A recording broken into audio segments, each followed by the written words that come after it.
खामगावमध्ये 150 वर्षांपासून चालत आलेल्या खंडोबाच्या नवस परंपरेला यंदा हनुमान जन्मोत्सवाच्या निमित्ताने नवचैतन्य लाभले. कमलसिंग गौतम चौक ते जलालपुरा परिसरादरम्यान पार पडलेल्या या यात्रोत्सवात गडकऱ्यांनी 12 बैलगाड्या ओढत भक्तिभावाची अनोखी परंपरा जिवंत ठेवली. महात्मा बसवेश्वर चौक आणि जगदंबा रोड परिसरात ब्रिटिश काळापासून सुरू असलेली ही यात्रा आजही श्रद्धा, नवस आणि परंपरेचे प्रतीक मानली जाते. यात्रेपूर्वी 9 दिवस खंडोबाचे घट स्थापन करून विधिवत पूजा अर्चा केली जाते.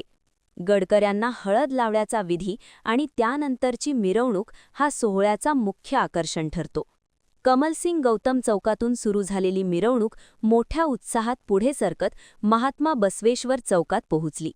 संपूर्ण मार्गावर भक्तिभाव, शिस्त आणि धार्मिक उत्साहाचे वातावरण अनुभवायला मिळाले. या यात्रेत खामगाव शहरासह पंचक्रोशीतील हजारो भाविकांनी सहभाग घेतला होता.